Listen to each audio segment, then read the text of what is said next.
Welcome back to One Comic Book a Day, where we're covering Adventure Comics 135 with The Masked Mystery Boy, which sounds like a 90s or 80s dating board game type game, like Mystery Date. No, it's your dreamed masked mystery boy.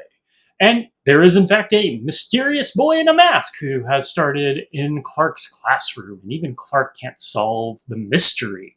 See, he has a lead-lined mask and a lead-lined bedroom.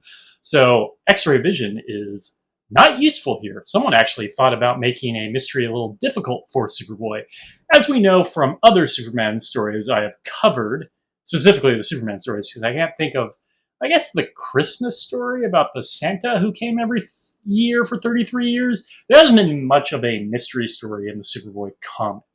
Now, Superman has done mystery stories, but it's kind of hard to pull off the mystery story with a character who can just solve things. He's not particularly great in a mystery story. It's just too easy for him to deal with it. Not that you can't pull it off. In fact, they did pull it off a few times. Here, they actually thought about making it hard for him.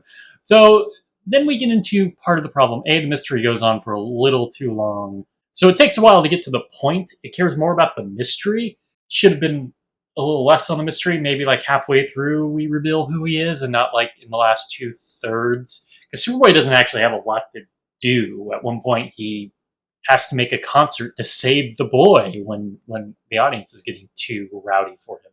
Yes, this mystery boy is a regular Renaissance boy. He's a brilliant student. He is a gifted athlete. He's a moving actor and a gifted concert violinist. So yeah, he's able to do everything. And if you haven't already figured out what this mystery is going to turn out to be, then I guess you're smarter than 1940s children? Superboy is suspicious, pretty much immediately with the whole lead-lined mask, but the fact that he doesn't have a specific callus on his finger that violinists have pretty much proves that something is wrong. Specifically, the actor one doesn't have it when he sees him later. But when the kid unmasks, he turns out to be very handsome, which is weird to say about a teenage boy in the 1940s drawn. It's very creepy to have to say out loud.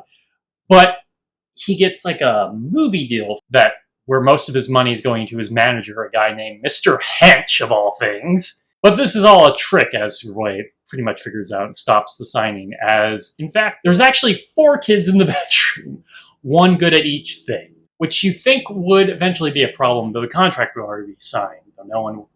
Though eventually that contract would have had an end date, and Hench would be in trouble after that, because the kid wouldn't be good at everything.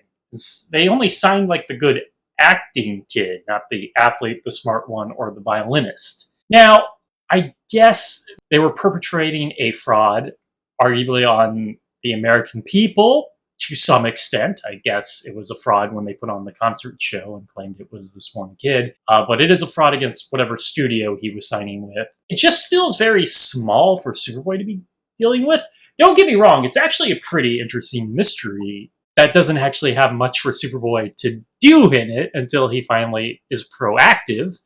In fact, we have to waste time with him like doing that concert really quickly to save the kid, because there isn't anything really for Superboy to exist to do in the story. Once again, mystery stories aren't great for Superman in general. What is he supposed to do in a story that's supposed to be like solving problems when he's more of an action or adventure character who is constantly getting into said genre's set pieces and exciting moments? You can have that in a mystery story. Mystery stories are a little more about like slow build and intrigue and sort of a thriller.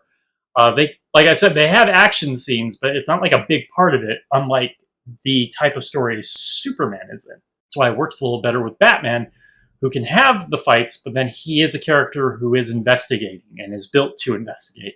Superman's investigating is seeing through things and going, yeah, that's it. But hey, they made it a little more of a challenge for him. So I was intrigued by it, but I still have to kind of question, why?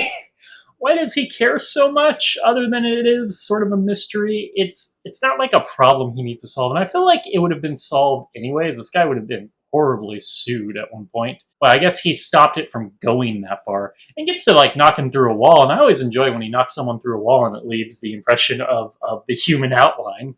But if we're going to tell, like, mystery stories, I'm glad they made one that was actually entertaining enough. But you kind of need a reason for Superboy to exist in it. So you gotta find something that's a little bigger. Somehow involving fighting giant robots, which we've come close to in these Superman comics, but we still haven't quite got the giant robot fight I want.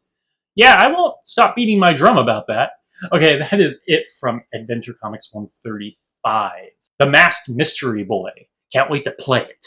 If you enjoyed this video, please like and subscribe. The bell icon to get notifications when a new video goes up. I do this Monday through Friday, but Fridays is Bat Friday, where I cover a Batman story in either Detective Comics or Batman. And until next time, let's ponder the question, whatever did happen to the bully of tomorrow? Whatever happened to the Masked Boys? Actually, we get an answer to that. They all get signed contracts to do a movie. Kind of like they're the Four Musketeers. Now, that would be an interesting adaptation with them all. A kid version. Better than that Disney version. Okay, have a great day.